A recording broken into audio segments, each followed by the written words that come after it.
This podcast was recorded, edited, mixed, and produced at The Dream, a recording studio in South Austin, Texas. Visit thedreamrecordingstudio.com.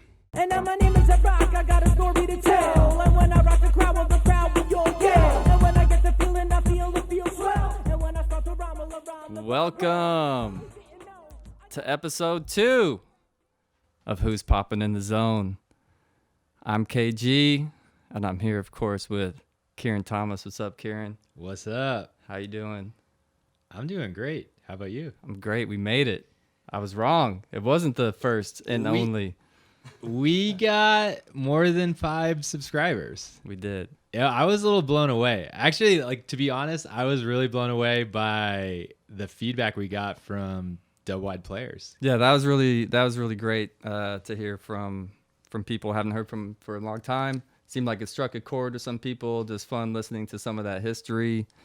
Yeah, current alumni and current players. Yeah, the current players. That was nice too. It was also really good to hear that Doublewide still is a team. I'm happy about that. We got Chase Cunningham let us know that Doublewide is still around. I was like, okay, that's good. Guys, Doublewide still exists. And we've got another guest. I don't even know if we need to introduce this guy. So we have with us Doublewide legend Michael Natenberg, also known as Tank. Tank, how you doing? Fantastic. Thanks for asking. Let's go. Wow. He was locked and loaded on that one. All right. Well, let's explain that a little bit. So, if you know Homie, who was in episode 1, Keith Homie Sandell, if you ever ask him how he's doing, he always says, Fantastic. Thanks for asking. and KG asked him at the beginning of episode 1, and he said, I'm doing good. I'm good. I'm good. So, all right, homie. But yeah, stop by Haymaker. And is it Haymaker where you can see the plaque that says? Yes. Yeah, it's over by the bathrooms. I think it says fantastic. Thanks for asking. All right. It might even be on a t-shirt. Okay. It should be on a t-shirt if it's not. Yeah. All right, but season 3, episode 3, homie, you get another shot at telling us how you're doing. That's right. Just And- the first 30 seconds, and then he's out. he's gone. Okay. Yeah, we'll just ask him how he's doing, and then he's out of here. Michael Tank, stellar career. Let me just list off some of his accomplishments in case you don't know already. Let's go. I can't say 5 listeners anymore because we're I think 23. 23 Big time. Yeah. Actually, or subscribers. Actually, speaking of which, 23 subscribers. You know, I sold my car to kind of fundraise for the first episode. Yeah. And once we got to 22 subscribers, I kind of freaked out. And That's right. I bought a car. He bought a car. Not just any car. You got a minivan. You got you got a full. I got a 20-inch minivan TV in the front. Power lift gate, power sliding doors, That's nice. air conditioned. Yeah, you went all out. And, But that was a new pressure. Before I was I sold the car and yeah. But now I got to pay for the car. right. So, Well, Jake, please do a good job.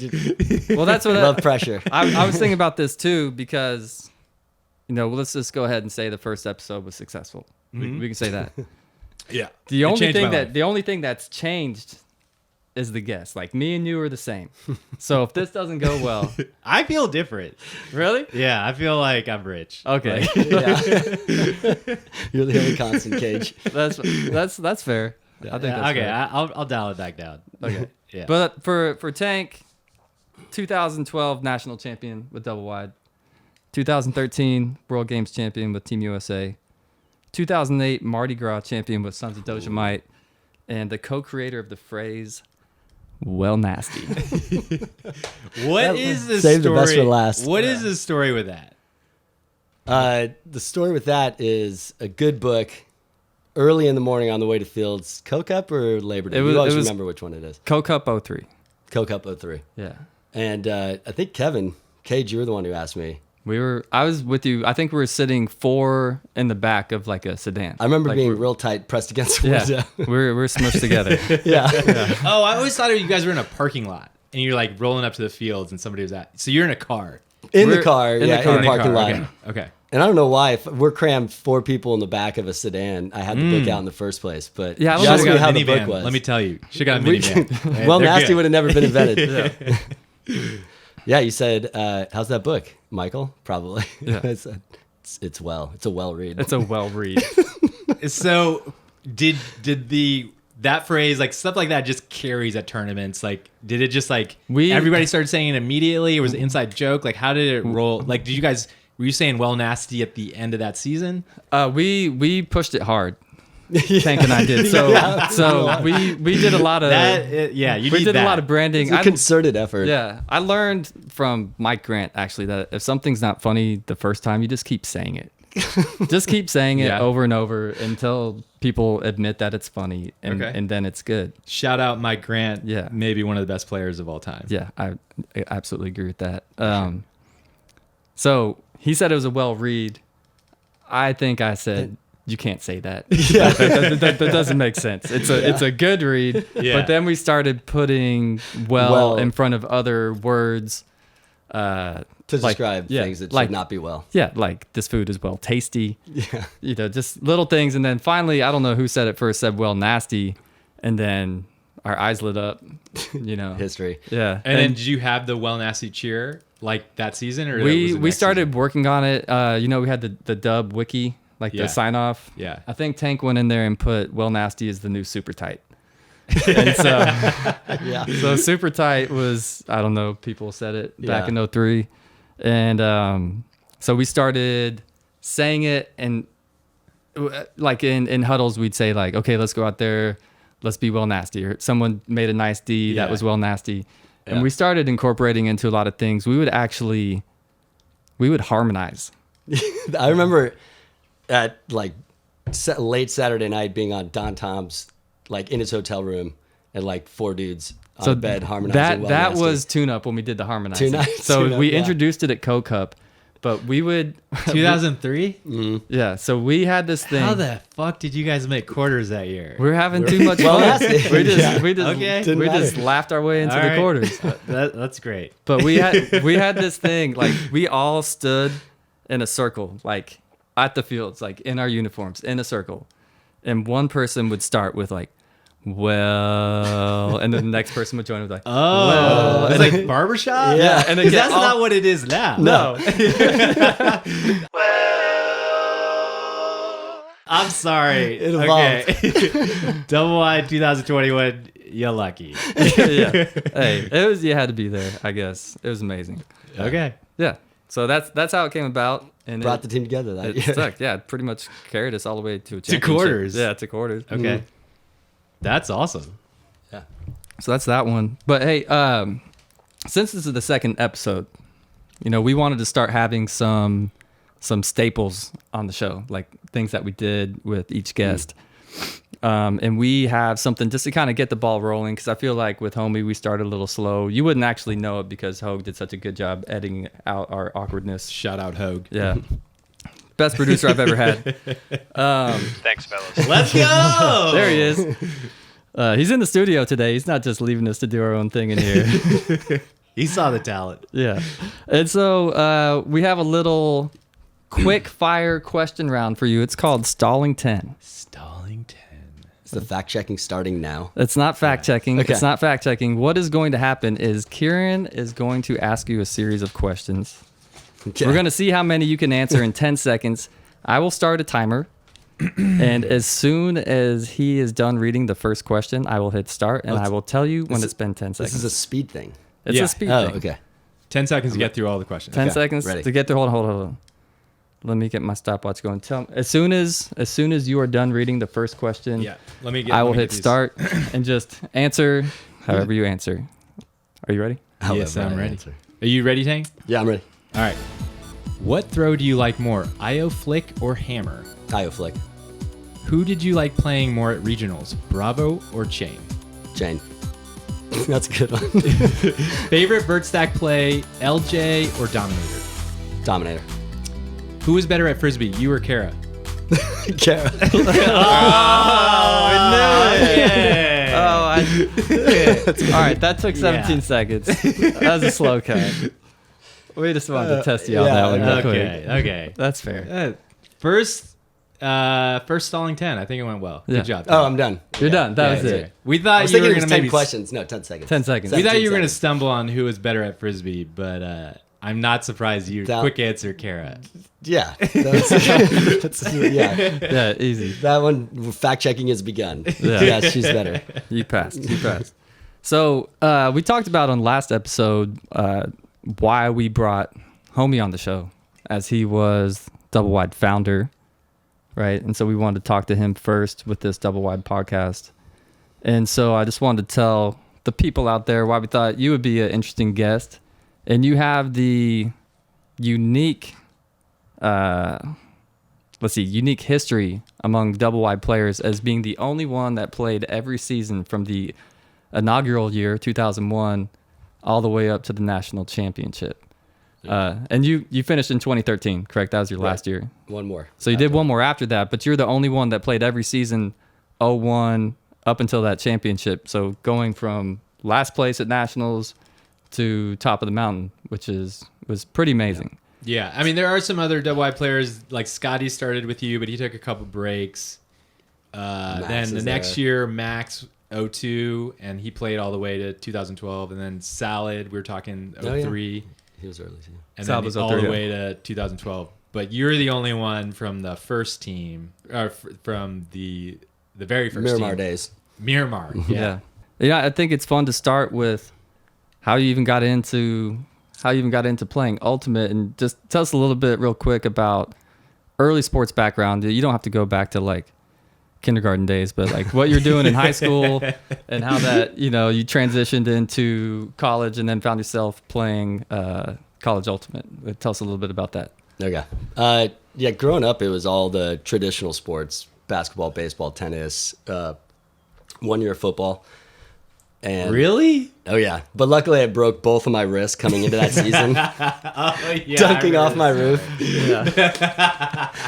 Quick aside, jumping off my roof to dunk when I was real small, when I was 12, and just fell off 10 feet, broke both wrists. Hold on, but a couple things for the listeners. You are hearing an L in the word both. It is spelled BOTH, and you are hearing Tank put an L in there for both. This is something I've talked about with him for 20 something years.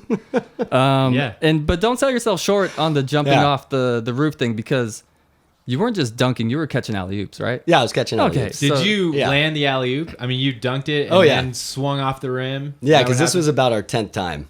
So my hands were all sweaty, and I just launched off the rim after I dunked it. So broken wrists, and so football was done. I only got 2 snaps. I was only healthy for the last game. Got 1 helmet on my forearm running, and I was like, this is stupid. You were sport. running back? Yeah. 3rd string B team. Let's go. Let's go. Yeah. It was good. Anyways, then I started really playing basketball, and basketball was my high school sport. And you were point guard? Point guard. And then shooting guard my very last year, because I finally got some height. I was always the shortest guy, and then I grew about 6 inches before my senior year. Oh, wow. You had that big a growth spurt between junior and senior year? Yeah, I was tiny. That's and crazy. I grew 6, yeah. And you were... I grew a lot. I was tiny. I had a late growth spurt too, but I hit mine like in between some sophomore and junior year. So it's still pretty late. But man, I think I might have done 6 inches too. Yeah, just Maybe all 5, came. but like, dang. So you're 6'1"? Yeah, 6'1". You're not 6'1", you're 6'1". Yeah, well, we can fact check that. Let's on my- look on the UPA roster. Yeah. Oh, let us know. First fact check. So what high school was it? Klein High. Klein. And Yeah. didn't you? Was it you that played against Rashard Lewis? You played against him, or was that? No, I didn't play against Rashard Lewis. I had a dude that I played with my senior year that ended up playing at Tennessee. Played Division with? One. Yeah, played. He Was made he like their team. small forward, power forward? He was one of their strong forward center guys. He was a Whoa. big dude. Yeah, You played. He was on your he team. was on that team my last year. What was his name? Couldn't tell you. Couldn't tell you. Hey, check Tank's it. listed as 6'1" on the ADO website. Okay. You can put whatever height you want. I could put myself as 6'3". Max is like 5'11" and a half. I think I remember a national. It was probably like 2005 nationals when we kept getting the email saying, "All right, give us your stats for the national pamphlet." And I think that was probably there. I said, "Okay, I'm always 6'1" now. Yeah, I'm not you 6'1" gotta anymore. you gotta keep it consistent. Yeah. Okay. You gotta psych out opponents. Like if an opponent sees 6 foot, they're like, he's barely 6 foot, but 6'1", you're almost 7 feet tall. 6 plus. 6 plus. Yeah, 6 plus. So you played basketball all through high school. Right. Yeah. And then I should have done track, but we were at like one of those massive schools where the coaches all forced you and tried to keep you in one sport so that you just did year-round athletics. Oh, you want to do basketball and track? And yeah, but it was like don't run, just do off season with us. What would you have wanted to do with track? Probably 1.5 miles and 2 mile and cross country, that kind of stuff. Yeah. Yeah. Any thought of going anywhere besides Texas for college? Or were you No, because always going there? I didn't even apply to any other schools because my older brother went there for swimming, and I was like, oh, okay, I'll just follow Dave. Yeah. I didn't even. Oh, you have a really good story. Like, I think you went and did like a visit with your bro. Yeah. And you guys were hanging out, and he was a swimmer. Was he scholarship swimmer athlete at UT, or did he swim on? Did he swim on? He either. I don't know if he swam on. I don't think he swam on. I think he was recruited, but he wasn't scholarship. Okay, but Right. the team was legit, and he was Oh, yeah. swimming with some like Olympic athletes, and Yeah. you went and hung out with those guys, and one guy was like, he had an Olympic medal, right? Oh, this was one of the parties right when they got back from not Sydney. What were the order of Olympics? Do you remember the Summer Olympics?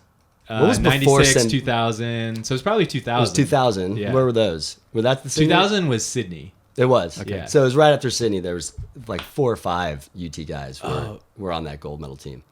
That's awesome. That were all just at like the first party coming back into Austin and just wearing their celebrating. medals. Yeah, Of course. and seeing guys in all sorts of non-Olympic poses with gold medals on. Oh, that's hilarious. Okay. That's pretty sweet. But yeah, all those dudes. My brother's roommate was Nate Dusing, who lives, I think, out in Dripping Springs now. But he's a multi-gold medalist. Yeah. So That's amazing. So you went out All and did those- like a little visit, but you were set on UT. yeah, I was after going to visit him a couple times. I was like, yeah, this looks awesome, and I'll go follow him. So I'll have at least one, piece of support leaving home, and that was nice. Yeah. Did you ever consider swimming? Were you ever into that growing up? I swam. I was terrible. Yeah. Dave, my older brother, really got into it. So he was a really good baseball player. Okay. And he didn't make the baseball team his very first year in high school and decided, okay, well, I'll swim now. And then just turned himself into a distance swimming stud. So Okay. he was the 500 and the mile swimmer. All right. So just kill yourself. God. That's so far. Yeah. It almost seems unnecessary, but I guess if you're competing, you can do that stuff. Yeah. It was awesome to watch those races, though. I bet. Yeah. That's intense. They won a national championship when he was there. Mm-hmm. So Yeah. he was part of the national championship team. Yeah. All right. So you came to UT. You did not play Frisbee your freshman year. Right. Just bunch of intramurals and basketball. I am basketball, flag football, the worst sport ever. Ping pong. Were you- I got a doubles ping pong championship. You got my an IM freshman shirt? year. IM shirt. That was my big claim to fame. Did you have that some year. friends from high school here that you're doing the IMs with, or you just meet like engineering people that you're in It was- classes with, kind of thing? It was kind of a little of both. It Yeah. was like old high school people and then and then new friends. people that were like in my dorm on that hallway. Yeah. What was your dorm? Jester East. Oh, that's right. You were in Yeah. Jester. Yeah.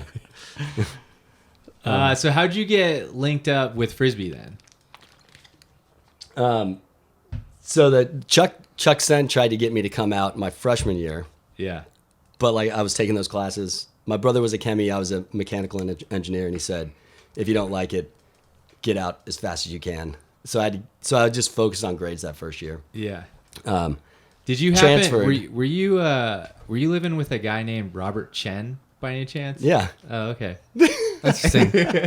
Oh, that's funny. Yeah. Oh, we know Robert. Yeah. Oh, I just Nice. guessed. That was Yeah. a wild guess. I had that same thought too. I'm glad you asked. I was having trouble Okay. coming up with this last name. All right, so Chuck's trying to get you to come play Frisbee because Yeah. you know Chuck from Klein. Right. Chuck and I, And- we knew each other even before then. Chuck But yeah. is just for listeners. Chuck Sen, he played Did he play Frisbee 2000 your freshman year? Was he playing? Yeah, Frisbee he on? played the first year, so he would have been with Slut in that Yeah. that era right before So- Tough started. And Slut stands for Skippy's Little Ultimate Team. Yeah. Right. Yeah. Yeah. So Chucky is Texas Ultimate Legend. He played Doublewide 2004. He was there in 04. Yeah. He was there. He was first year. He was 01. Was he 01? Oh yeah, he was original. Me, Scotty, Chuck are in that. Is Chuck in that picture? Yeah, that's Chuck. Really? I double Okay. checked that. We'll have to look at that Okay. Is picture. that not Chuck in that picture? Well, he went to nationals? I didn't see I'm him almost on the roster. positive. He might Okay, have we'll he look might at have that. gone, Oh, but is he then he not on wasn't the roster? 0203. I know he wasn't 0203, and then he came back. So he might have been on the team, then come back. Wow. Okay, we but can the look point that up. is, My Chuck mind's gonna be Chuck blown. has Chuck was on ties that team. with you from Klein High School. Right. He knows you're an athlete. He didn't play basketball. You guys just knew each other from Nah, soccer academics. player. Yeah, Okay. soccer player. I mean, I think we were in elementary school together. Long Oh, time. really? Yeah. He knew you're an athlete, so he's trying to get you on Right. in a Texas Ultimate. Right. Excuse me. Yeah. Was so that he a just, struggle? So he essentially just said, "Hey, come out to practice," Yeah. and I came out and was like, "This is awesome." And this is then- your sophomore year when he invited you out? right. And when you, Well, he invited me freshman year, but you're too but focused I on was other like, things. "Yeah, I don't want to do it." And then sophomore year, I What was did like, you "Yeah, switch let's do it." to for studies sophomore year to kind of feel like you were open to do other things? To business school. To business school. From Yeah. mechanical engineering. From mechanical engineering. Okay. Okay. Yeah. And so you went business out. school seemed very generic and A lot of things you could Yeah. fit in there. right. When you went out for So- that first practice, did you have cleats, or were you one of those guys in tennis shoes just slipping all over the place? No, I think I had some of those like turf cleats. Okay. I don't think I had. Turf?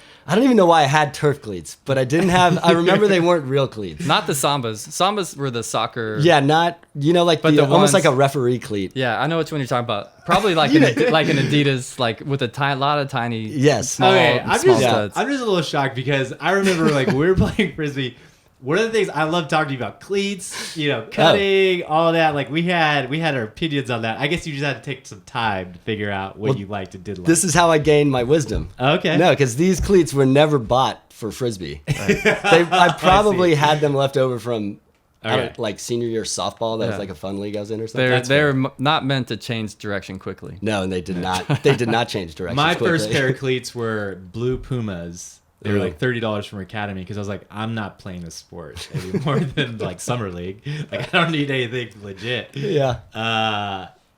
Yeah. So. How long? Those last about 5 games, a weekend. Well, it's funny you bring that up because the first time I ever met you, I was wearing those cleats. I was playing. It was like a 3v3 pickup, and we're trying. Like you guys are trying to get people to come out, and you saw me wearing those cleats. And I guess you thought I was really good, like because they were flashy as fuck, America. They were really good, and you're like, oh, Blue Flash, I'm gonna get you. I was like, why? Like just go get somebody else. It's fine. Like you don't have to get me. And then I cut in, and you laid out D'd me so hard. Like I didn't even finish the cut. You just like blew past me, like got horizontal. You didn't need to do that at all. And I think after that practice, I was like, I'm gonna switch my cleats. That was the reason you got Yeah, I don't need to wear these anymore. Yeah. No more. Maybe he'd forget you. Like he wouldn't call you Blue Flash. Like Yeah, I just want to be anonymous. Yeah. Like I'll just be in the staff. yeah. You calling attention to yourself, getting Yeah. a good D matchup because you got fancy shoes. Yeah. Yeah. I didn't know what I was doing. let's fact check that. There's Blue no way to Flash? fact check that. Like you're gonna plug into my brain. No. Yeah. That's not on the internet. I'm sorry I called you. I was saying Blue Flash in a nice way. No, though, you right? weren't. Yeah. Damn it. No, you weren't. That's fine. It worked out. Everything's fine. Okay. This Yeah, is actually everything's why we had you on the show. Yeah. This is it. Been building to this. So can you give us some insight into the name Tank? Because from what I understand, it is directly associated with you playing Ultimate and not something that you carried in from high school. Where did you get the nickname Tank?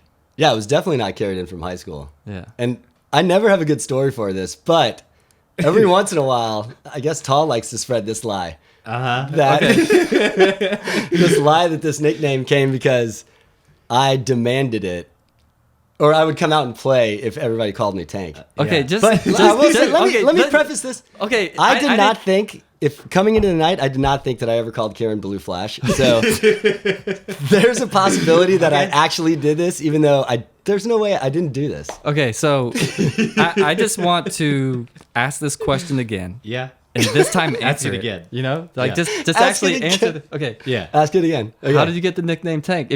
I don't want you to tell me how you didn't get it. Oh, how I got it. How'd you get it? Honest, in my brain, there was more than 2 mics at one huddle of Texas Ultimate, and Scotty, or I don't know, it probably wouldn't have been Scotty.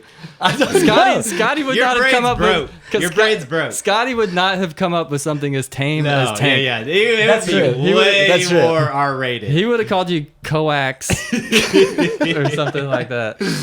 Coax is a pretty good name. All right. All right. Jobs- Do you want to know how you got the name? Yes. Okay. So we emailed Chuck Sen in preparation for episode 2. I might try. Yeah, Chuck. we did research this time.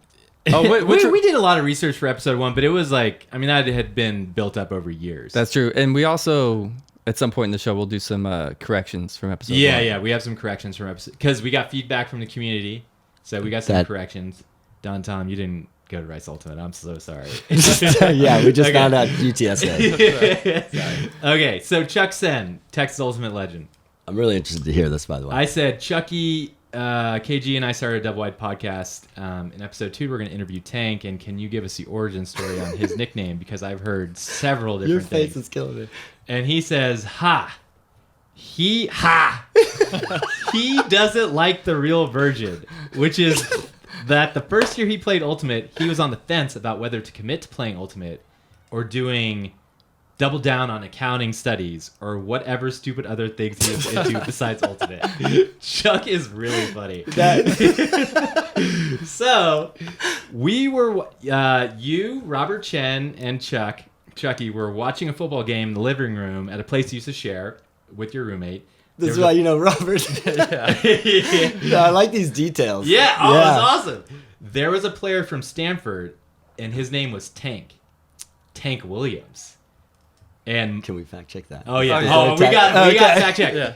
Hogue, look him up. He went to Stanford from Really? 1998 to 2002, so totally lines That's up. right. In the, He's- yeah, What's his name again? I think Tank it's Tank Williams? Williams, yeah. Stanford. His first name's like Clavon. Or Oh, something it's like not that. actually like his Tank is his nickname. Okay. Yeah, but he's 40 years old, so it definitely lines up with your college. time. Chucky sent me like a link to like his playing stats. The He's Tank like, and he's Williamson guy? This proves the story. Yeah. And he says, and so his name was Tank, and Michael Natenberg, what he used to be called, thought that nickname was really cool, and we told him that if he committed to Ultimate, we would call him Tank. There you go. There it is. But hold on. No, Chuck said- At the end of episode 2. It's Chuck- great having you. Hey, I had an awesome time. Yeah, what do you want for the outro music? But I don't have any room to give you a ride home. So That's it, folks. amazing. Yeah. Does that change anything for you? That sounded. I genuinely that believe- sounds real. That actually is for the first time. That sounded like. But okay, but this is better than what other people have told me. Yeah. Like other people have said, you made us call you Tank, and I was like, there's no way. Well, I made you call us Tank. Chuck was like, this guy's good. On But the it was- sidelines, he was like, please call him Tank. He will leave if we don't. First of all, I want to say I genuinely believe that you don't remember this. Like I don't. Yeah, I I am believe not that wired as that well. way Yeah. at all. You I know do I'm not this genuinely- good of a liar. Or, I genuinely Yeah. believe you don't remember this. Like this is something I would remember. I believe that you do not. Yeah. Yeah. But it was Chuck's idea. It wasn't my idea, at least. He didn't say.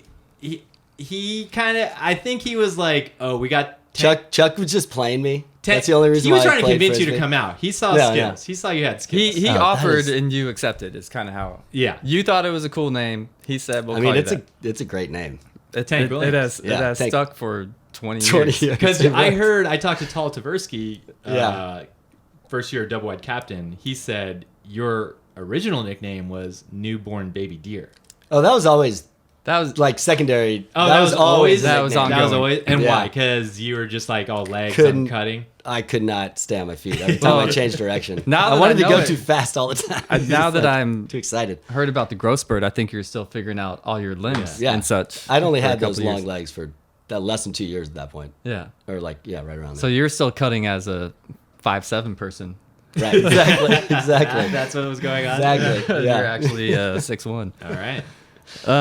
So that's awesome. So that's how you got into Ultimate, Chuck bringing you out there. And you said the first practice you went to, you thought it was awesome. Like you had a great time that first practice. I think the thing I remember the most was just being able to run in a big space. Like Just- not confined to a basketball court or flag football. Right. You could just go anywhere. And I always just like really like the feeling of like pushing as hard as you can and then recovering and then doing it again. Yeah. Like with the distance and that. So that aspect of it just makes me feel good. Yeah. And you had It wasn't like I don't think there was any big player or did anything like that. It was just no like running. singular moment that stood out for you as being it, like the Nothing. No, I think in the first couple of practices I probably at one point like laid out or hit the ground just because that felt good. But Yeah. it was more of just like all of it. Yeah. Just the running. And what was it like for you? Because I think it's different for all sorts of players. Like when you first started playing, did it come naturally to you? Was it like there were things you just couldn't do and you're like, well, I got to do that on my off time? Or you know what I'm saying? Like Throwing for sure.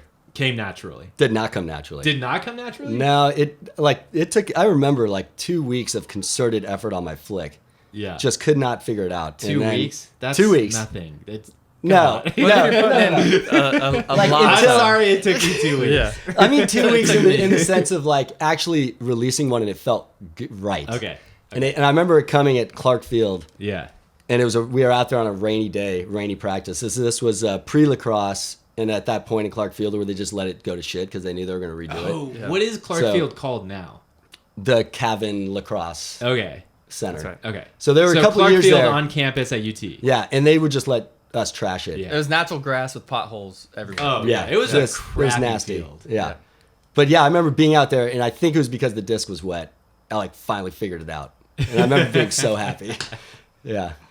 But then, so the thing that did feel kind of good, and I think it's from all the field sports growing up, was just the cutting in the space. Yeah. So, like, and the timing of it, like being able to figure out when I needed to set something up so I could go get an under. Yeah. Yeah. And so But you had some early success going out there, like having fun, catching some Yeah. deep bombs, like laying out, Right. just general good time. Right, and I was thinking at that point I definitely wasn't gaining much joy out of what I was doing with my throws. It was 100% whatever I was doing, running and catching. So And if I caught it, I would be very fine to turn around and And just just dump it, get- then run again. right and just get rid of it. And you're, I mean, certainly people know what you've done, like above average athlete getting out there. You know, I mean, after Right. years of training, obviously you've like accomplished some amazing things in your ultimate career. But like Yeah. the first time going out, you felt like this is something, you know, you could be good at it, Right. right? You know, you Yeah. went out there and it wasn't like it was a good fit for you athletically. Like you knew you would have some success playing this sport. Right. I if think you, if you continue doing it. right, and it wasn't even thinking of the future. It was just like it was whatever we had at UT that time. It felt like I could go out there and have a little success at every practice. Yeah. Yeah. So, and that's what just keeps going back. And so Just this building is confidence, like something went well, and you're like, oh, okay, I can do this. so this is sophomore year, and then you end up playing that season with UT As Tank Williams. as Tank Williams. So this is 2000. What? This is Fall of 2000 was the first time I ever came out to a practice, and Okay. then spring of 2001 was my first college season. okay. First college season, and then y'all lost at regionals. Is that right? In the finals, and then backdoor. How far did you go? Like, Lost that. This was back when South had the brutal one bid. Always. Okay. So Yeah. we lost to the Rice in the semis, and that was and it. then we were out. Okay. Rice, it was like Coos and Nando. They were their two big players. And so then you had that summer. So you play that season, and who's coaching at that point? Calvin and Tall. Calvin Tall and Skippy. And Skippy. I almost said one more. No, Calvin Tall and Skippy. All three double wide players. All three, yeah. To Original be dubbers. double wide because double wide wasn't there. Right, double yet. wide wasn't Fair, a thing yeah. yet. Right, Okay. right. But yeah, they were kind of like a three-headed coach. I remember that year was interesting. There definitely wasn't a head coach. Yeah. Oh, Or really? If there was, I was too raw to realize it. But Yeah. yeah, it seemed like they were just. It seemed like one of those years they were all kind of trying to help support each other, just like keep the team going. Do you know that I went out for UT Ultimate that year? I thought you were done. I was, but I was trying to be one of those shady community college players.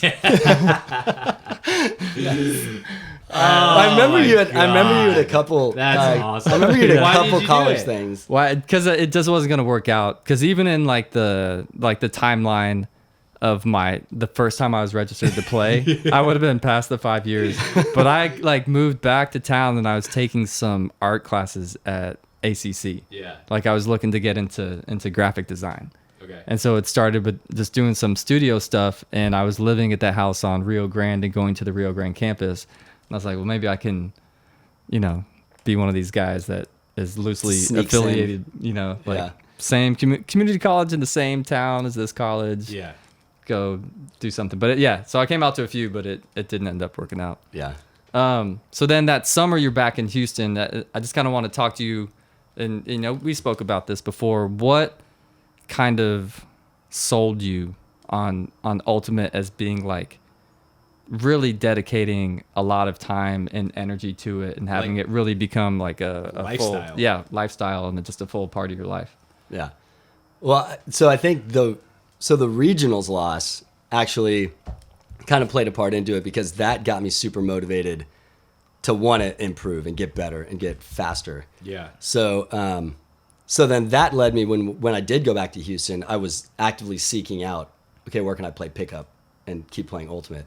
And so that summer, it was like me, Kara, and Stoney, Matt Stone, not Chris Stone, Right. would drive down to Rice and go play pickup, I think 2 times a week. How did you find And out this- about that game? 'Cause I guess you played Rice Ultimate and you knew some of those guys. Played Rice, or no, I mean, I don't think I knew him at the time, but this was like Alfie and Don Tom and Sandy, I think, was still in town. Okay. Sandy Genzel. Yeah. So playing with those guys, which was just awesome, because this was really my first, really playing against club players, Yeah. because it was all college Yeah. going into that. Is it some of these guys, like, they were in episode 1, Don Tom, Don Thomas, Right. first year of double wide. Alfie, first year double wide, but those are Hounds guys. So these are like, Right. these aren't like, Yeah, so they had already established pre-double wide. right. And they're not, but I guess my point is they're not like just pickup play. Like they're not Yeah, your they're average pickup right. players. These are good, really good players. Right, skilled players, good Yeah. athletes. And here's a fact. Don Tom went to Carleton. And Carleton's really good at Fact check. Ultimate. I And- got and- confused because homie said like he was in grad school. And He I was might like, have oh, been- maybe he did his residency Yeah. there. But we talked to a dude on our bike ride who went to med Yeah, school. Jonathan Kimmy? Dr. Kinney. Kinney? Yeah. He did med school with Don Tom at UT Health Center, Science Center, Which is in San Antonio. Okay. Yeah. But he was doing his residency in Houston, is what Right. happened. So, Right.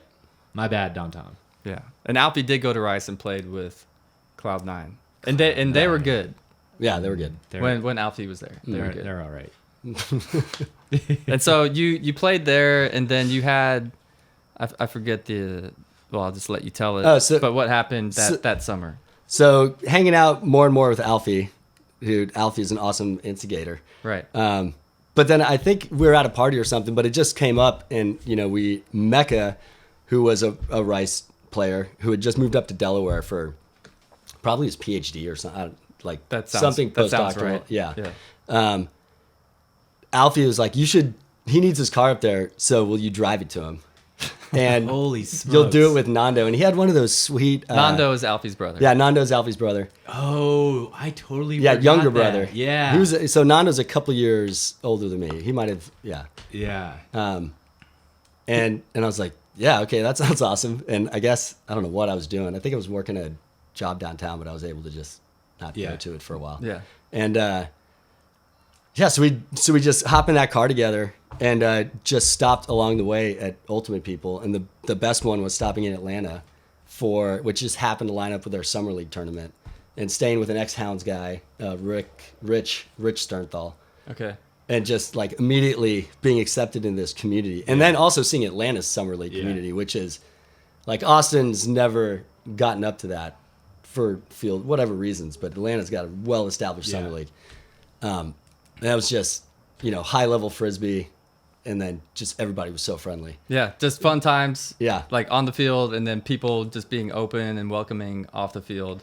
Right. With you just I've showing never up played. there. Yeah, and I hadn't played with none of these people. Yeah. Right. Because all I knew was South Regionals, college. But then it seems like the world's expanding. You're like, oh, there are like other communities out there that are really awesome. That are super awesome, and then they have these people that will just, without even a question, give you their basement. Yeah. And they just bought you dinner, and now they're taking you to go play Frisbee, and it was perfect. So yeah, we finished that road trip. I remember hanging out with Mecca, and then we flew home, and I just kept playing pickup that summer.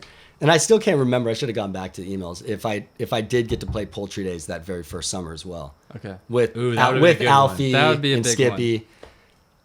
If it wasn't that summer, it was definitely the next one. Yeah. Like Poultry Days and Potlatch were pretty big, but Poultry Days was the first one that I got to that Like the first blew me away. Big fun community, tournament. yeah, community co-ed tournament, really good players, Yeah. and then everybody's just having a good time. Right. Yeah, and everybody's like Poultry Days. For those who don't know, like you guys everyone's camping, like basically right next to the fields at night. Everybody like you're talking about like the best players in the world, pickup players. Everybody's together, but there's no status. It's just like everyone's having fun. Like vibes are very good. And This is positive in there. Ohio. Yeah, Right. Yeah, Versailles. that's a great tournament. I never awesome. did that one. That's one that I missed that I wish I'd always had been able to go to. Yeah. That's a good one. Hey, let's take a little pause, All right, and I'm gonna dial up somebody. let's get on the line. Okay, welcome back. We are here for a segment called Who's on the Line? And who we have on the line today is none other than Don Tom. Don who, Tom? Don who Tom, who did not play at Rice, but in fact played at Carleton. Cut. So, I'm honored to be here. Yes, and it's a pleasure to have you here. Don still plays. That is insane. What's the last tournament that you played in? Have you done Surly recently? Let's see. I've been playing with Surly.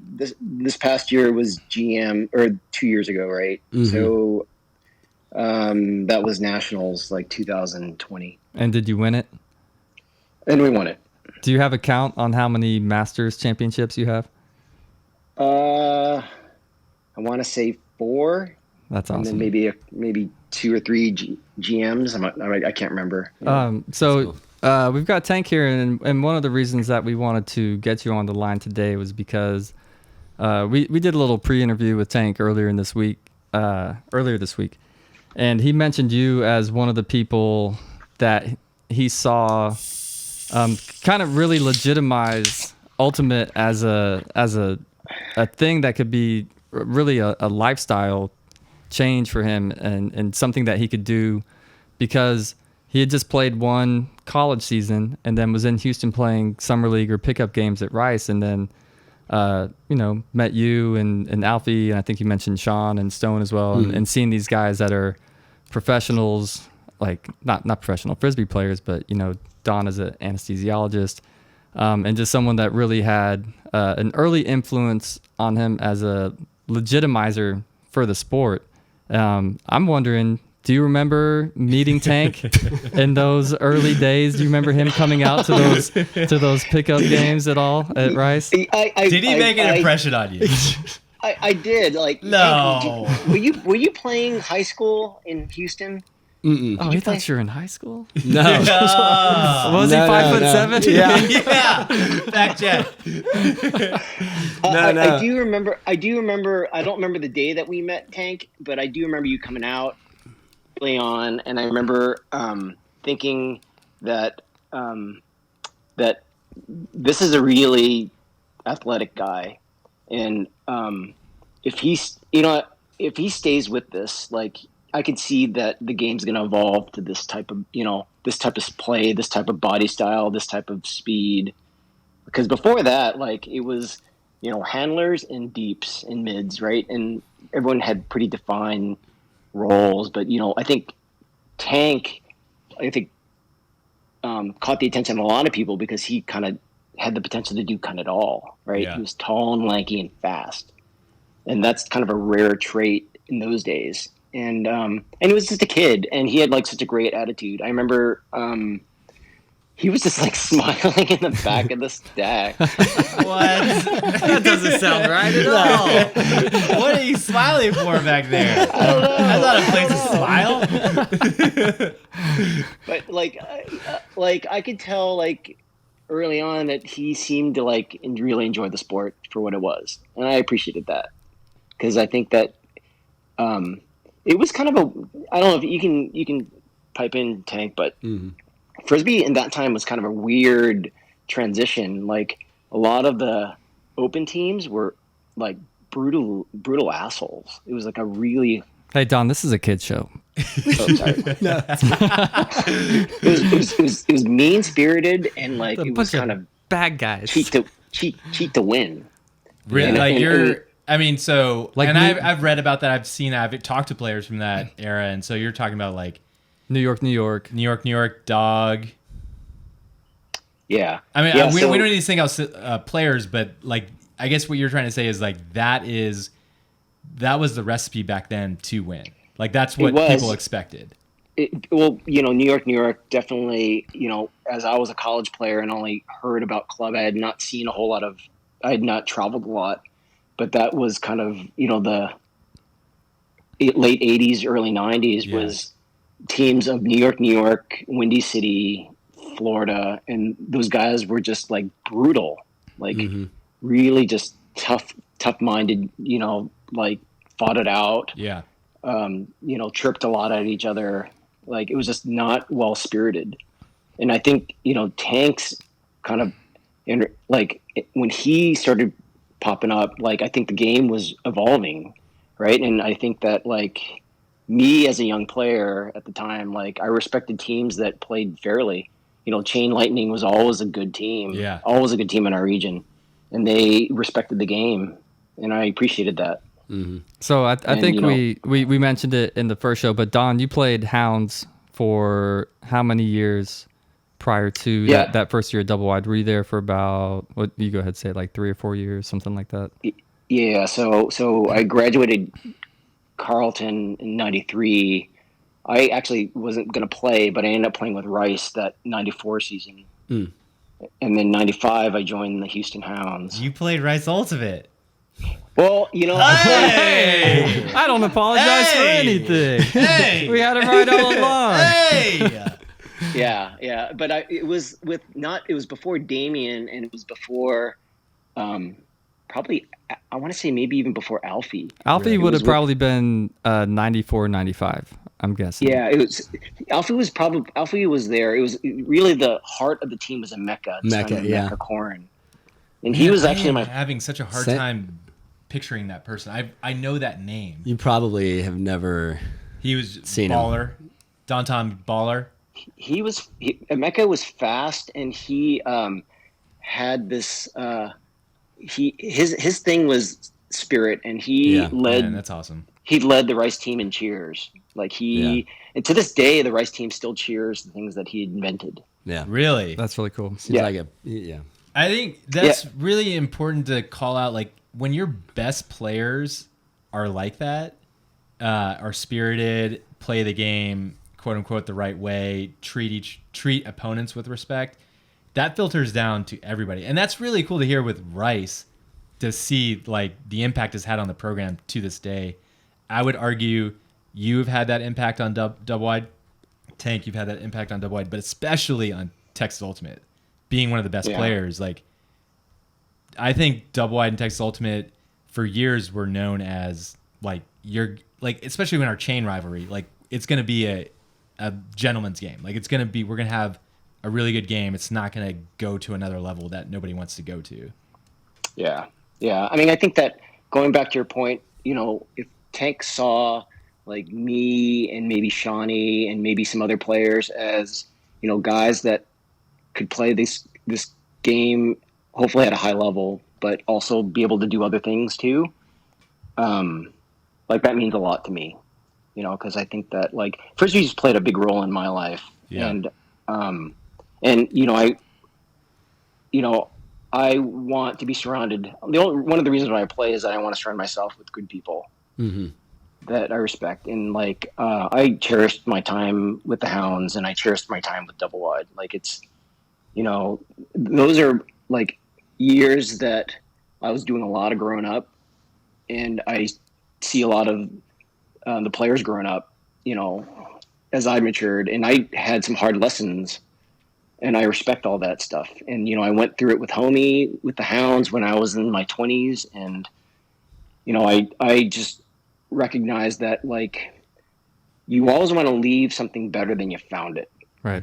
And I, the lasting thing, I'm not interested in legacy, but I'm interested in just helping form, like, what should be a good aspect of a team, and and being a good teammate, and hopefully, like, what I would love to know about people about me is that, like, we started and this team was a bunch of guys that, you know, looked out for each other and played the game right. Yeah, you know, when we talked the other day, we talked on Monday just to kind of prep for this, and Tank and I were talking about the 06 year, which was a tough year.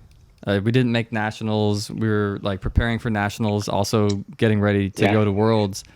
Worlds was in Australia. Worlds was in Perth, yeah. And That's right. I was just we had something that got brought up, and I went searching for some record of it in my Gmail, and I came across in the search an email from you to Tank and I that was really just so nice, and it was like so refreshing to read this even 15 years later, where we had just lost at regionals. We didn't qualify for nationals, and you told Tank and I that you thought we were doing a great job. You appreciated us being captains, and that you were looking forward to, you know, putting on those baby blues and running with us one more time at Australia. And I'm sure it meant something then, but then to look back on it now and to kind of come across it was really cool. And I think it speaks to your philosophy, or just the way you approach things. And you say, you know, you're not thinking about your legacy, but I think your actions just kind of are defining your legacy, because I you know, like Kiran mentioned, like the influence that you would have on a young player like Tank, and the influence that Tank would have on other young players. It's about playing the game the right way. I just think, you know, it's something that all of us and anybody that I know that has played with you really appreciates about you, as far as being just like really generous, caring, super thoughtful teammate, and just an awesome person to have been lucky enough to play with. So that was really cool to see the other day. Yeah, thanks for sharing that. Like, that was my last year with Doublewide. Yeah. And I know, and that, you know, that was heart-wrenching. Like, losing, you know, not making nationals is hard. Like, I mean, I think that we set such a high standard for ourselves. Yeah. And you know, but that being said, you know, we moved on and we went to Worlds and we had a great time. Yeah. And then I think we played well together, and that's, you know, the things that I look back over these years, those are the things that, like, count the most for me, right? Like, experiences like that. Yeah. And cool shirts. Yeah. And you get some cool gear along the way. Yeah. But I'm honored that, you know, if I were one of the early influences to Tank, man, like, that's such an honor to hear that, because, you know, I love you, Tank. You are, you know, what epitomizes Texas Ultimate, right? And like, you know, super proud of you when you were playing on the U.S. team. You know, like, you know, it meant the world to me seeing you out there playing. So, yeah. Do you have anything you want to, like, make fun of him about? His small feet. Small feet. Yeah. Yes. That played you do have small feet. I was texting with Scotty earlier today, because we were like trying to okay, tell us some stuff. Swapping cleats. Talking swapping cleats. Scotty exactly. Super cute. Scotty said that you guys used to swap cleats, and I was like, but you have really tiny feet. And I talk about Scotty. To be fair, Scotty's feet are 9.5, 10. It's a normal size shoe. He said average. He responded with average, yeah. But Like, I was just blown away. It's like, you have tiny feet too. I told you, I would be 5'7" if not for that weird summer. I would be shorter than Scott. Yeah. No, you have pretty average sized feet. I think you were one of the first. I think you're one of the first players to wear white cleats. Oh, I love To those bring white back the cleats. white cleats. I What were love people white wearing cleats. before that? Oh, it was dark. It was black cleats. Black Yeah, it's cleats, like- white socks? Just like get outta Alfie here. Black No. Sambas. The black No, side it was was Well, like like white Alfie had the tips on black his crown. Sambas, but yeah. But were you wearing white socks with those black cleats? No. Yeah. He'd never do such Well, a no, thing. You would never do let's be that. clear. Don wouldn't. Don, A Alfie lot of would. other people were. Yeah. Yeah. And we can edit this out later, but Alfie also wore tidy whities. Well, that was like the peak of undergarment athletic wear at that point. Okay, I do. So, Don, Speedo. maybe you can fact check this. Scotty said that Tank used to wear Speedos while playing Frisbee before wearing Manny's. Is that true? Oh, I don't remember that. Well, Don That was- shouldn't know yeah, about that. This Don- is a no, 10 question. This was absolutely true. yeah. You remember I that? felt real fast with those on. Why was that, Tank? I don't know if it was a necessity. I was in college and I wouldn't buy a pair of athletic underwear or Your something. bro was just getting free And my Speedos. brother, and you were my like- brother's kind of throwing free Speedos at me. My brother was on the swim team at UT. So I don't know. That makes sense. But Okay. they didn't smell. It would have been tough to get to Academy back Yeah, then. I didn't have a car. Yeah. You would have had it. Like, There was no Amazon. You couldn't order it Yeah. to your place, yeah. your dorm. I was telling Kieran and Kevin that, not only as influence in terms of how you are as a player, but also just the way you and Alfie and Sean just held yourselves as people was like a huge influence to legitimize the sport, and also gave me confidence to invite my parents to come watch. You're talking Oh, that's about like as professionals, like you're like, oh, these are professionals that are also playing the sport, Right, But like also these are good people. These are responsible adults that Yeah. are like just really good people. Yeah. Yeah, and that was a huge influence. I had a similar in terms experience with of- my parents too. Like I was like, meet Tank, meet these other people that are like very successful in life, like that. I'm around like good people, because Yeah. I think it was always a question mark for, I'm sure, lots of parents that like with our kids all of a sudden become obsessed with the sport. You're like, who are you around? Yeah. Yeah. You're traveling with who in the middle of the night? Like what? Yeah. You would have to pick the tournament to invite him out to. Yeah, you're not You're not going gonna- to Harvest it's like- Moon. You're not taking them to Harvest Moon. Yeah. No. Not no. older days. Yeah. Yeah. DT, I want to throw you some love. Even after you retired, I would tell anybody that would listen that you had the best mid-range flick 2-cut 4 that I'd ever seen. I always described it as catching a pillow. Whether I was going up the line for it. Well, we only played a year, but like coming towards your flick, cutting in and catching it, very soft. Just like, I just cradle it, put it in my stomach. Like, it wasn't coming at me like a bullet. You'd almost feel bad catching it because Yeah, it you was just like- wanted to see it keep going. Yeah. Just beautiful. You know who poetry. You know who I credit that to? Calvin. Yeah. All right. And the reason why it was every time I threw with Calvin, it hurt. Yes. It shouldn't Oh hurt my to God. throw a frisbee. Yeah. No, he's like an So I inch was off like- the ground. He's pivoted all the way out, and he's throwing you a laser. And you're like, you're only Yeah. 3 feet away from each other. Yeah, Like, this why is- are you doing This that? is the first Yeah. throw of warm-ups, Calvin. Take it easy. Yeah, stop lasering it through me. Wow. That's awesome. Hey, Don, we really appreciate you joining us. It's really great to see your face and hear your voice. It's been a while, and I can't wait till the next time I can see you in person and talk to you. It's been for sure. really great seeing you. I am honored that you guys, that you guys invited me to your show. This is pretty awesome. It's good to Thanks, see you. DT. Well, that was awesome talking to Don Tom. Yeah. That guy's awesome. We actually have a sponsor. We have our first ad. This I comes. can keep my new car. You can keep the car. All right. You got a car. I got a haircut. That's crazy. Like Yeah. our spending values, they differ. Yeah, I handle all the finances for Who's Popping. We never made a contract, did we? Well, all right. The first ad we have is from Henke Exteriors. Henke Exteriors is owned and operated by Kyle Henke, an Austin native and Doublewide brethren since 2018. His services include power washing, lawn maintenance, landscaping, and other exterior work. Kyle's goal with his business is to have the flexibility to play, coach, and organize Texas Ultimate for the foreseeable future. His passion for the game is just too much for a typical 9 to 5. So give Kyle a call or text at 512-815-6102. Now that's well nasty. Ooh. Fun fact about Kyle. His jersey number on Doublewide, 27. Is that right? Who else was 27? Where is it? Where is it? It's me. I can't quite turn around right here. He did say he's thinking about changing it though. That's fine. Well, that would be dumb.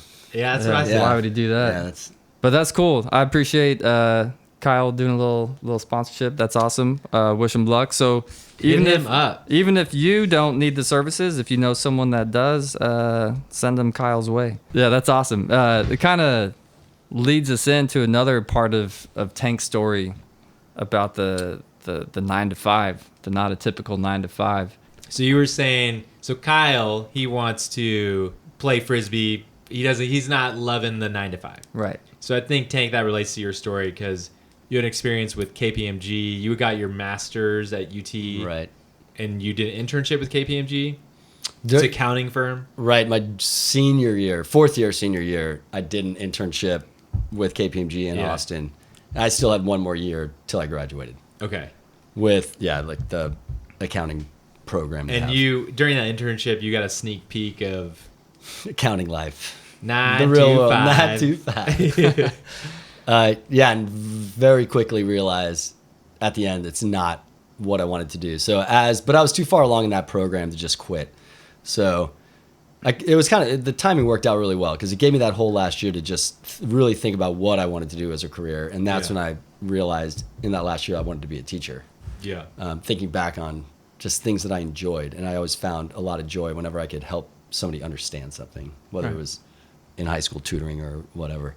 So I still worked that job. I got a job offer from them and worked for 3 months right after graduating. And I think I worked it was like in the winter. But it was only 3 months. I knew going in I was going to quit after 3 months. Oh, really? Yeah. Just because I was just going to save as much money as I could. Right. So I had a bunch of money. Wasn't spending anything. I was still living with Scotty and probably Matteo at that point. Yeah. In A-side.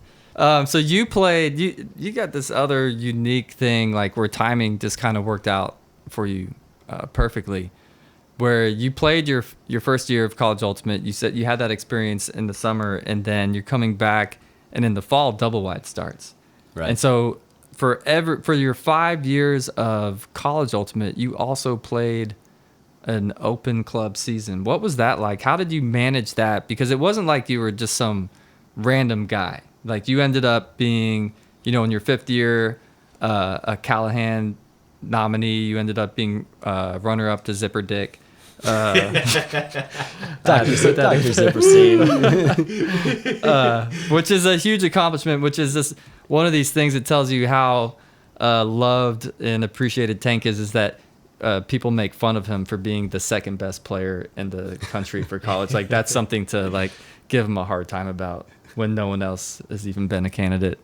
Or maybe Stevie was. I think Stevie was Stevie is second. Yeah. I think he was top 5 for 4 years in a row. Stevie But how did you balance that to not get burnt out either, physically or mentally to play college season, then club season for 5 straight years? I mean, it was just all so fun. It never really felt like a grind in those 5 years. I was just always so eager for the next season. You were in it. Yeah. I think fully, about. I was fully in it. Yeah, I think of it I think there's a line when you're in it, that's all you think about. Playing Frisbee, you're gonna fly, you're gonna take that red eye, you're gonna maybe miss some weddings. Right. I'm not saying you miss weddings, but you just loved playing Frisbee. Yeah, it was, I think the other thing that allowed me not to burn out is right after the college season. I think Sarah, Kara, and I got 3 or 4 summers in a row.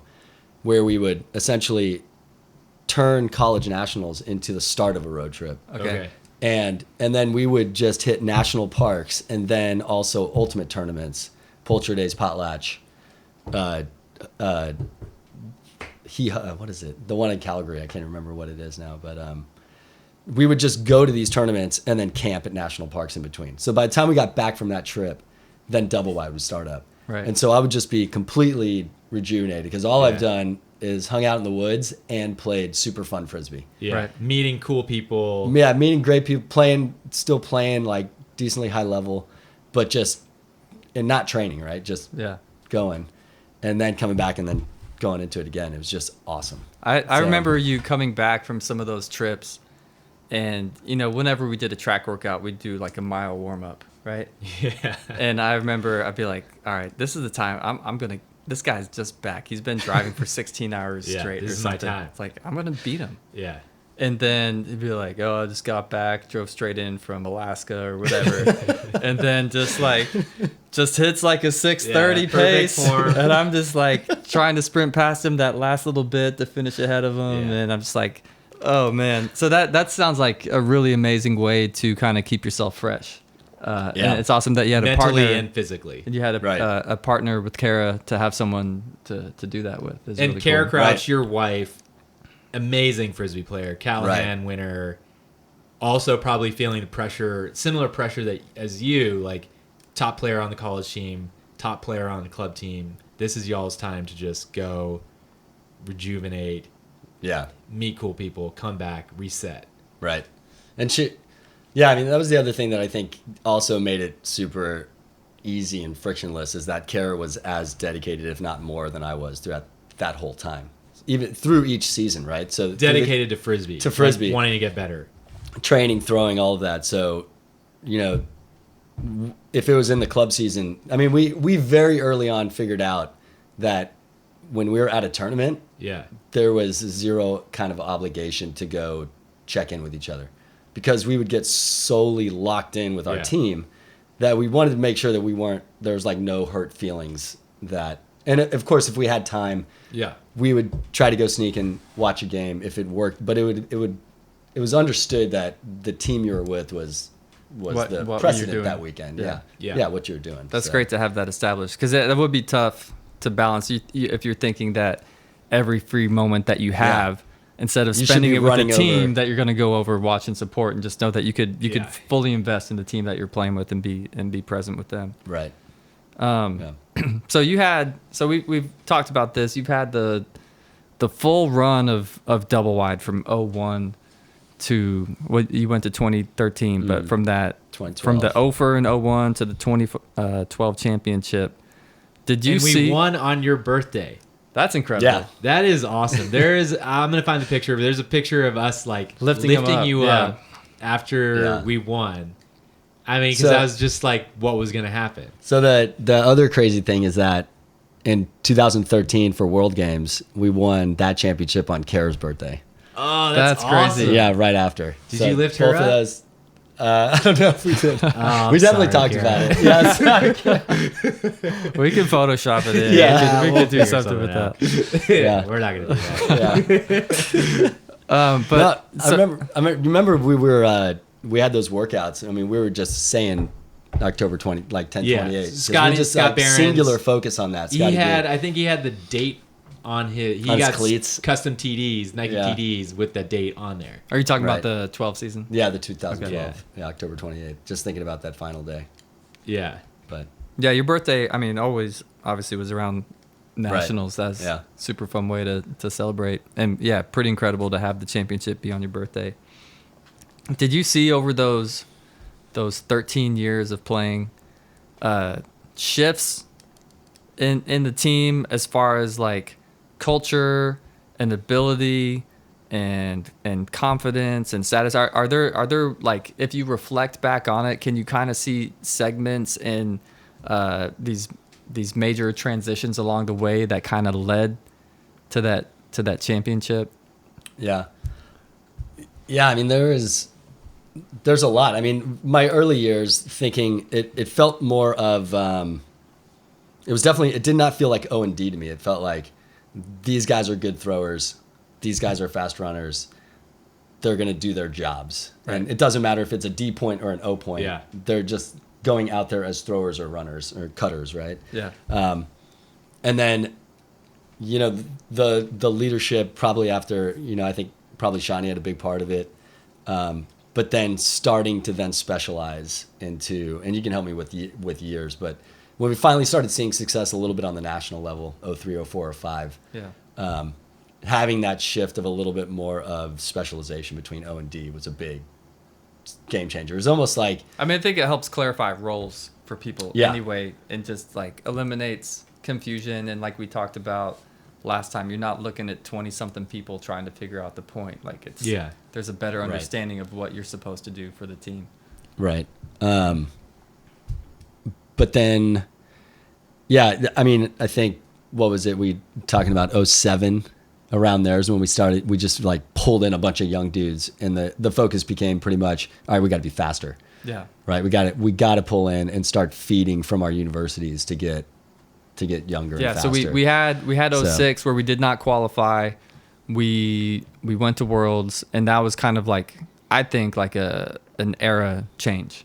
Yeah. Where in Yeah, 07, for sure. like Calvin didn't Kind of play. the original guard. Yeah, there's some guys. I mean, I don't need to name them, but some of the older guys were cut, and we did really invest in people that at that time were not as talented, but ones that would grow into like 2 or 3 years down the road would be big contributors, and having more of a future focused build to the team. Right. And change from baby blues to dark Black, blue, the dark and, side. black and mean. So good. Yeah, I think It's that jersey. gray with the green. I think that's a good that was one, my too. favorite one. that's I think Max. that's 2009. So that was a big shift. What about, Yeah, so that's- like, I mean, there was an influx of talent, and we talked about it a little bit last time where, Max was a big recruiter. Right. I don't know. You captained, we captained together, but then you captained with, I think with Max and I don't know who else. I Scotty. feel like I got a year with Kieran Max and Thomas. Scotty. I definitely got one with you. Kira Thomas. You captained Doublewide? Did you play? Yeah. Okay. So, but like pulling in my last year, I played with Jake from Yeah. Dallas. Yeah. And then K Rich was at Worlds in Prague, and then he continued to play. 2010. And Kurt played my last year, and then some more Florida guys joined. So like there was that push to really get some of that elite athletic ability. But what other things kind of happened culture-wise that you saw that kind of shifted from like, okay, quarters is acceptable. Yeah. Now it's semis. Goal. Now it's the goal. When does the goal shift? When does the goal shift? Yeah. And what gave you the confidence as a player and being on a team to know that it's a legitimate goal to be aiming for a national championship? That's it. I mean, I'm trying to think back to 2010 was the first year we made semis at nationals. You guys played Revolver.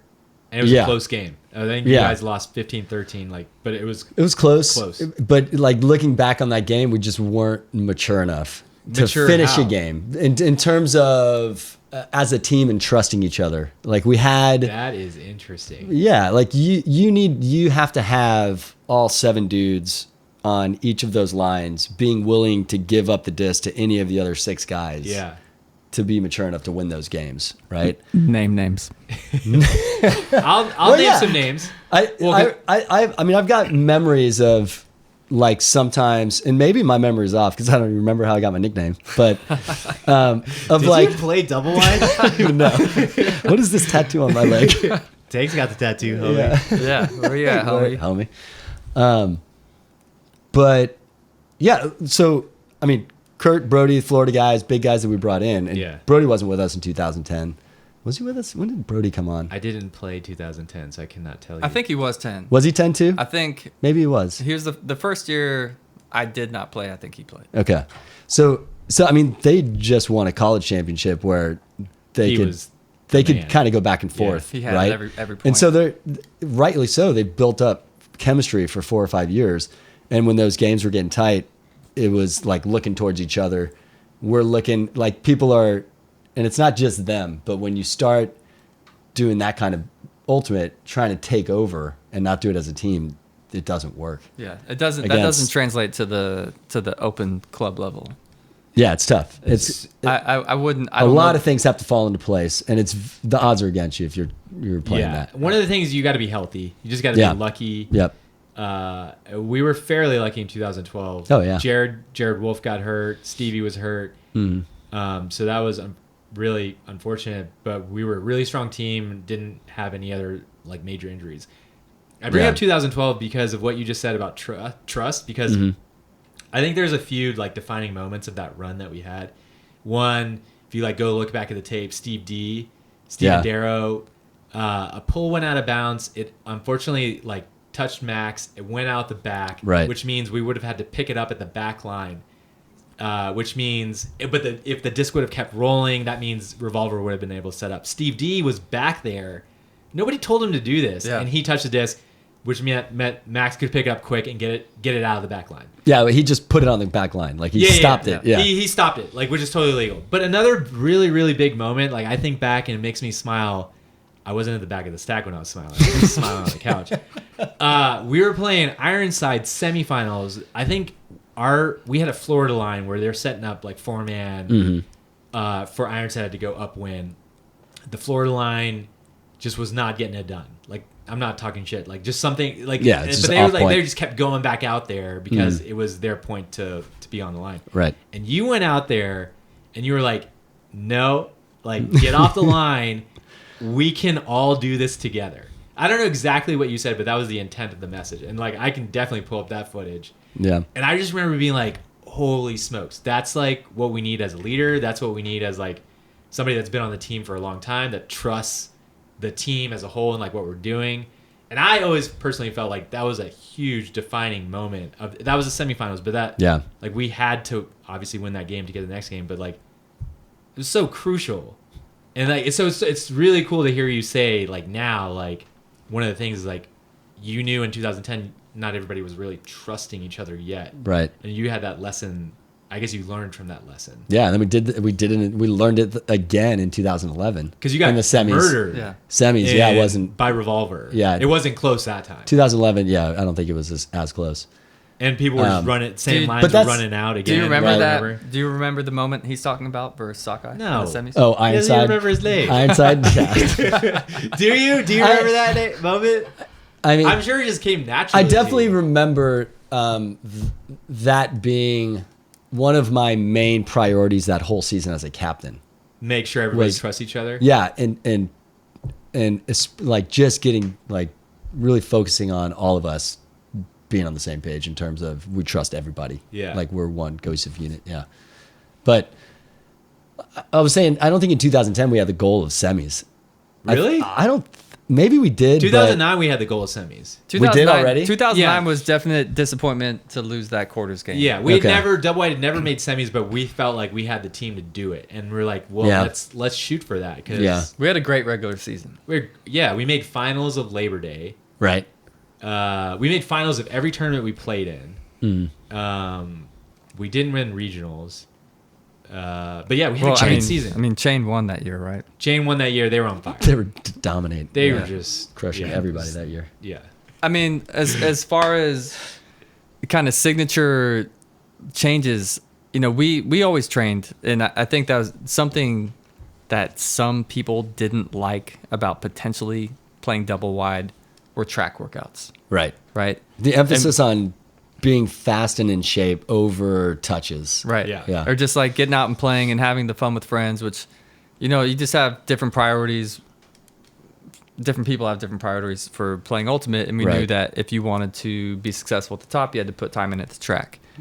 I think there was a change. I caught the start of this, but like the Curdo workouts, Curdo. Yeah, the Florida. And I don't know his full name, but Kurt Dallenberg. Yeah, Dallenberg. Okay. So he knew all the Florida guys, and he had a track regimen that was built towards success playing Ultimate.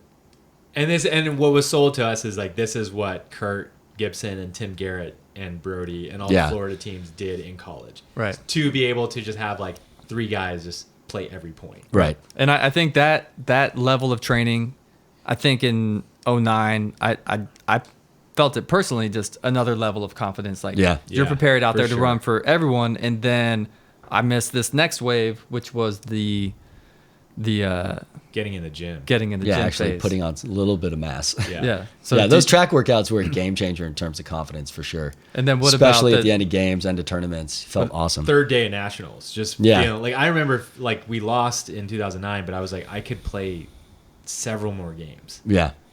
Yeah, feeling way more legs. So if for you sure. are listening to this now and you're playing double wide this year, hit pause, do 100 push-ups and 100 squats, and then resume listening. Yes. But what was the name of Dove's place?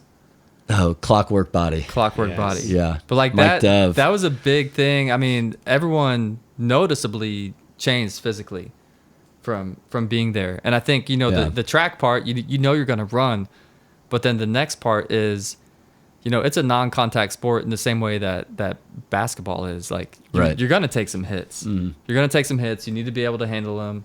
You're going to hit the ground hard.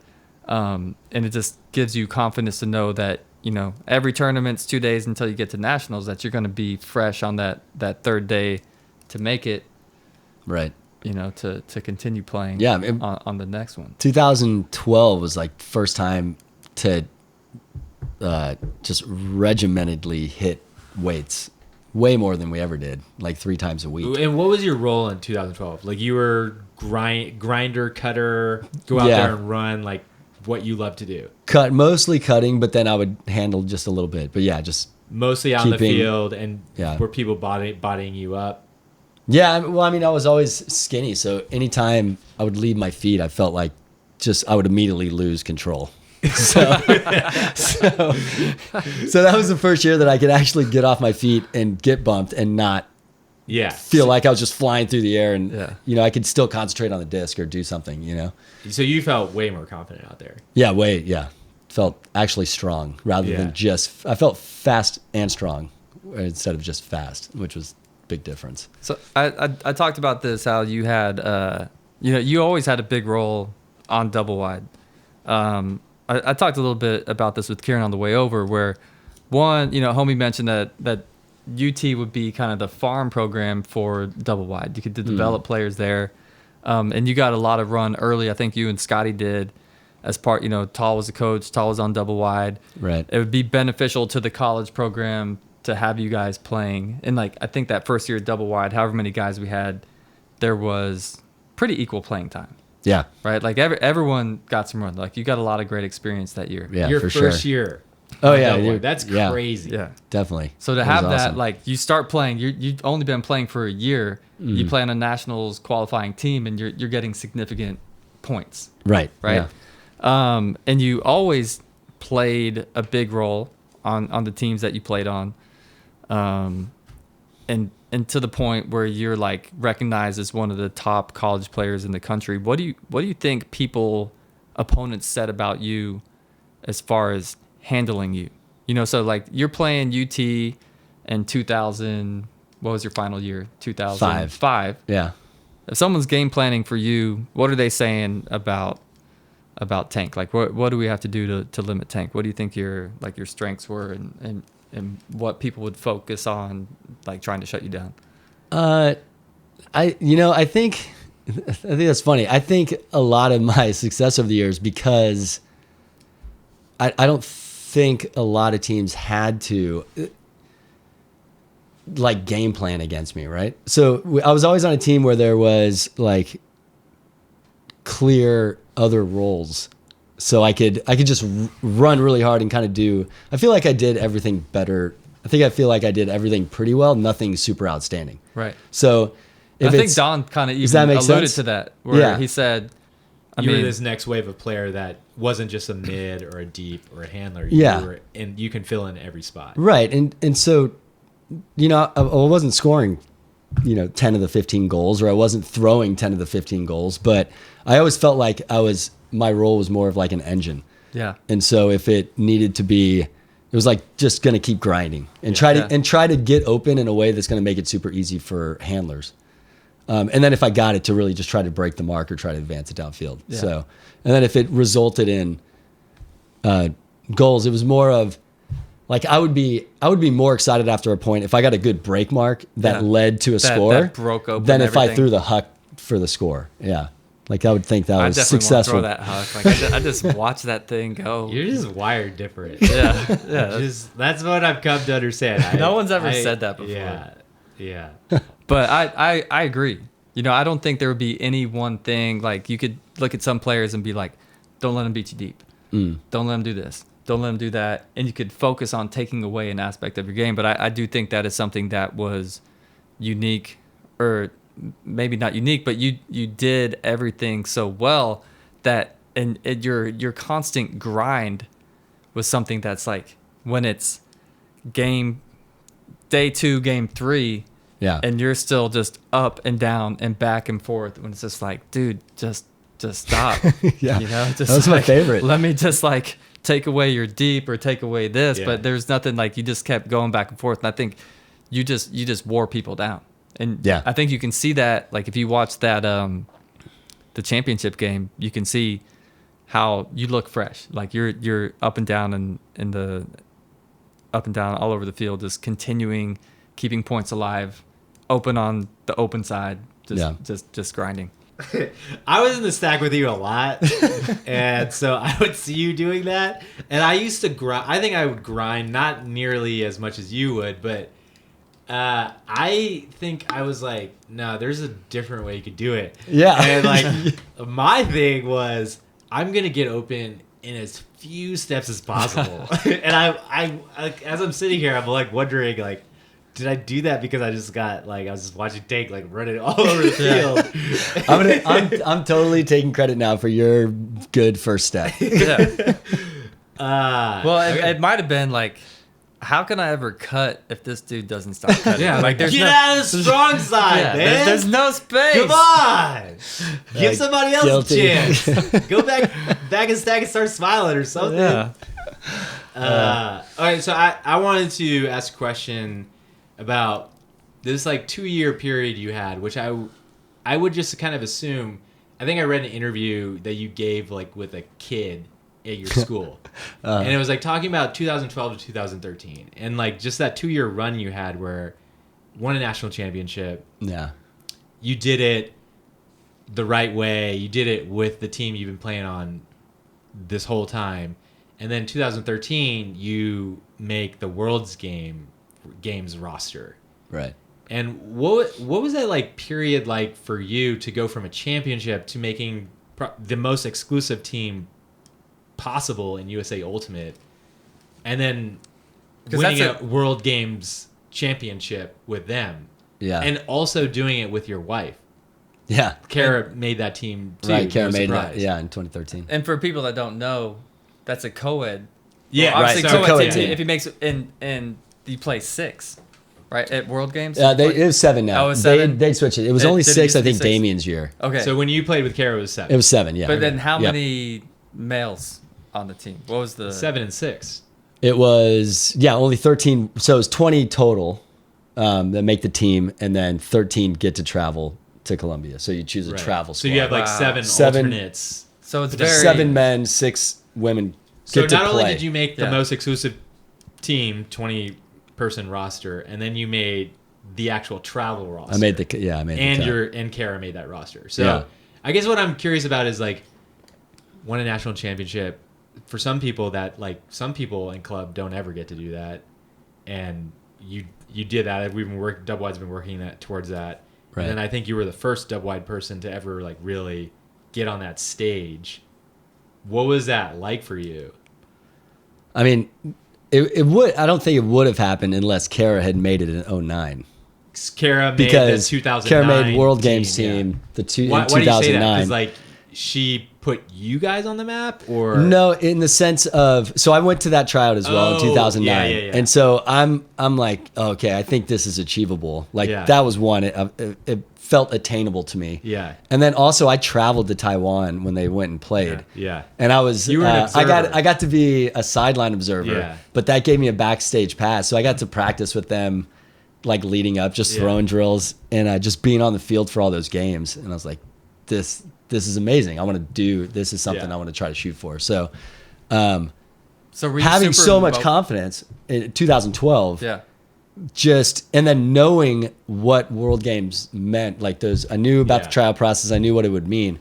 I was just super motivated and just excited. That whole time is just like 100% confidence and 100% support from Kara, because she knew what we wanted to do. So, but training had to be a little different, because if you're doing dub training, you're always, most part meeting up with your crew. When you're hitting a tryout like that, it's got to be a lot of personal motivation. Yeah. So were you and Kara going out training together? Or we would hit some with Jeff. Yeah. Me, Karen, and Jeff would go out and get some in. Jeff Loscorn, myself, Kevin Richardson, Jared Wolf, I think Kurt. Yeah. I'm talking about from Doublewide. We were all invited to that tryout. So we were all kind of like... Where was the tryout? We went there was a West Coast and East Coast tryout. The West Coast tryout was, I think, outside of San Francisco. I don't remember what field or... It was on Treasure Island. Yeah. Okay. And then the East Coast tryout, I don't remember where that was. But I think it was probably Boston you or got something. to pick which one you went to. But you didn't have to go to the coaching staff, was it both of them? Yeah. Like Frenchie and whoever else? Was it both of those? Dutchy. Oh, whatever. Guest Squire. Whatever. So that's a funny story. Again, like a recurring theme for me personally is just how different Tank is wired, which I think is like speaks to like the success that you had. Like Dutchy was at 2012 Nationals when we won. We were having pool play games, and Revolver, he was coach of Revolver on a field adjacent to us. He made his way over to our field because he's the coach of the World Games roster, or the World Games team, and he wanted to talk to Doublewide players and be like, hey, I really want you to try out. Right. And he came up to like Jared and some other people and was like, hey, you, I really want you to try out. And like Tank was like right here, and he didn't say Tank's name. And I didn't even notice it. But you told me after, you're like, oh, he didn't say my name. Like, yeah, that made me mad. And I thought you used that as like fuel for the rest of the whole weekend. And I brought it up recently. You're like, yeah, no, I was like, I was mad for like 5 minutes. But you'd already had it set from 4 years earlier from right. Like, your main motive. You knew Yeah. this was like a special thing that Yeah. you wanted to do. I wish you would have told me that. Because I went into 2012, I was like, I felt pretty good. I was like, yeah, like I'm good. Like I can do this. But I think I got really drunk like the weekend before. Oh, come on. And yeah, it's a big mistake. It's a really big mistake. Yeah. And like I was sleeping on the floor of someone's couch that weekend. I got a hotel room. It was bad. But I wish I would have had that experience in 2000 to know like, okay. Like, Right. You didn't know he had a 4-year motivation on that thing. I mean, I think I like kind of knew that, but I Right. think you have to feel that because I tried out for the team 4 years later in 2016 or 2017. Right. And I remember the disappointment I felt from 2013. I was like, okay, time to not get drunk the weekend before the trials. Yeah. 2017. I took it way more seriously. Right. You had that perspective. Yeah, exactly. I mean, yeah, my focus going into it was, I mean, it's like everything, like learning from those, or just having the opportunity to learn from your mistakes. Yeah. But you had a bad tryout. Like you got. Well, you got hurt. Oh, in you 2000. said you took some launch. I went at this goes one-on-one to with not Julian. landing on your feet when you when you leave the ground. Julian Dahl, who did make it in, so he made He was the playing 20. for Bravo. Yeah, was Julian he Dahl, Bravo? great player. Yeah. Yeah. So Chain, he's also got Atlanta connections, right? Yeah, we played he does. chain together. Yeah. For 2 years. Right. Yeah. So I just remember one-on-one deep drill going up and just landing, not getting the D, and then landing straight on top of both of my knees and bursting both bursa sacks. So you the were whole just banged up. the whole weekend, my knees were swollen. I couldn't run full speed. Yeah, you couldn't So do it's it. just, and I still finished the tryout. I just was super slow and crappy. Yeah. And then you trained super hard for the 2013. Do you think the double wide championship added legitimacy to you as a player being there? Like this is now, it's not just like Michael Natenberg, super good player, but now it's like national champion, like a leader on this team with experience Right. to like be a clutch, like at that winner level. You talk Right. about like these things like separate people. Like you don't want to just take a semis loser. Right. On the team, And you we take played like Revolver in the finals, so Dutchy got to see Yeah, I mean, 3 years in a row. Yeah. Right? He's got first-hand semis, experience, finals. Yeah. So definitely, I think having the team get to that level whenever those tryouts are happening just makes it, right? You're not even thinking about that, but you're definitely going to watch those players that are on those top level teams. It matters. So yeah, definitely it helps. Do you think it added to your confidence being there? Oh, for sure. Yeah. That whole 2012 season with hitting consistently those weight workouts as well as the track workouts. And then I've really dedicated just a ton more time to throwing as well. Yeah. And it just confidence was super high going into that. Your social skills were on point too. I will also never forget this. Morning of Saturday tryouts, Jeff Loscorn and I were there with you, and Jeff and I are pretty nervous, and we're getting ready to like warm up, and like we decide to throw with each other. Tank is like, hey, like just going around to everybody like he doesn't know. It's like, my name's Tank Natenberg. Just getting his name out there. And I think he like brought people in. It was like, hey, how can we be more spirited? I was like, this guy. You don't remember this guy? Yeah. I definitely. I was like, that's why I was like, he's gonna make the team. Yeah. I definitely made it a concerted effort to throw with. It might have even been BJ. Really? It might have been. Yeah. BJ, who lives in town Joe now. Sefton, Joe played sock guy Sefton. for We'll a have to lot of ask years. Joe next time we see him on a bike awesome. ride. See if it I was will say, Joe. in 2017, I was like, Jeff, we cannot throw with each other. We both made the tryout roster. I was like, we can't throw with each other. Yeah, you It's gotta- not throw with we threw with different people. Yeah. Let me. I wanna run this little tally off. You played, so those games were in Columbia, Yeah, Cali, Columbia. Columbia. We talked about playing in Perth. Right. We also went to Prague. Yep. Uh, New Zealand. so After that, Perth yeah. was So New Zealand. tell the listeners what you've lived a huge ultimate experience, like fully invested in it. How many countries have you played? Not just like throwing on the beach, but like Right. how many countries have you played ultimate in? Do you have a Did we count? figure out 10? 10 plus? Let's just name them. Oh, okay. So Australia, what was it? Australia, New Zealand, Czech, Czech Republic. England. Colombia, Russia. I coached. I didn't get to really play in Russia. Israel. Canada. Croatia, I coached. Canada, Canada. Does that count? Down in Mexico, Okay. Italy. Italy. Yeah. And then you did the Ultimate for Peace. Oh, That was- India. We got to do you some. play in We got to India? do some stuff in India. Yeah. Oh, that's awesome. We got to do a couple clinics, which was fun. Did you really? Yeah. Oh, Israel. Yeah. In Israel. So I think that was like 13. Yeah. That's pretty amazing. Yeah. It was. Hogue, we're gonna need you to fact check that count. Yeah. I thought it was 10. I had to start using it. I didn't have a third hand. Who can Like, count? Yeah. Yeah. Yeah, just again, a lot of that is also just luck with finding Kara and finding a partner that was as into it as I was. And so like Russia was a great example where Kara didn't get to come with us. It was like, what do you think about me going to coach in Russia in the middle of a school year when I was teaching and take a week and a half off? And she was like, yeah, of course, you just go do that. Your last year on Doublewide, we had a chance to make semis. We lost in quarters. We had a good team. We had a really good team. I mean, you were banged up. Yeah, Driscoll was banged up. Will Driscoll, Texas Ultimate. He was like our feature receiver. Player. Yeah. And he pulled his hamstring. He had like an ankle injury or something at regionals. So, I guess you decided at that point it was. I think both you and Kara were like, we're not in it anymore. In it being like what I said before, like you just do anything to get a game of Frisbee. Right. Was there was like that point where we were like, oh, something else?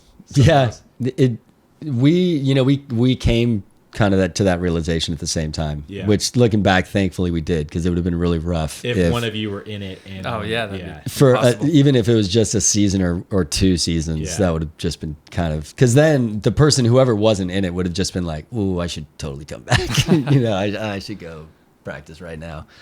So that worked out perfectly. Yeah. And so then we just got to play that last 2014 Worlds out in Lecco, And that was we played Ragnarok. yeah. We picked up with Ragnarok. Yeah. Showdown made it, and then that was just a nice kind of For the End it. for the intense part, because you did some co-ed, you did some masters, yeah. you Played coached, a little bit. you coached Coached Soul, and Austin played Soul. Soul. Yep. Yeah. But now, like, you're one of the most invested people, I'd say. But you feel like you've transitioned. You're now out of it. Yeah. You're out. Just coaching middle school now. Coaching middle school. Yeah. Which I put my cleats on for the first time yesterday Wow. in over a year. How'd that Just to feel? go coach. It was awesome. Felt so good. Wow. Yeah. Um, Just to run around at practice, but it was fun. That's cool. Now you're riding bikes, Yeah. Yeah. raising kids, riding bikes, Riding a lot of bikes. doing fun things. Yeah. Yeah, we talked about episode 1. We got a Thursday night bike ride with a lot of Doublewide alumni. It's a really good time. Man, Tank, it's been awesome talking to you. Yeah. Dub legend, Royalty. Dub royalty. Yeah. If you ask people like who's played for Doublewide, you're gonna be one of the first 17 people that people say. at least first Yeah. 30. Yeah. Yeah, easy. Absolutely. Maybe even top 3. But yeah, really appreciate you taking the time to talk to us. Yeah. Thanks for having me on. I'm glad we could fill you in on some of the facts about your life. Yeah. I think That was important. a weird experience. I think Me telling you things feel about like- yourself. things have been going well for me, but I think things are starting to go really well now that I actually know the true origins of that You story. mean they're going well nasty? Nasty? Okay. Yeah. And, Yeah. I think we're gonna 2-player outro out of Let's here. go. Hogue, Give it to me, 2-player. give us that 2-player.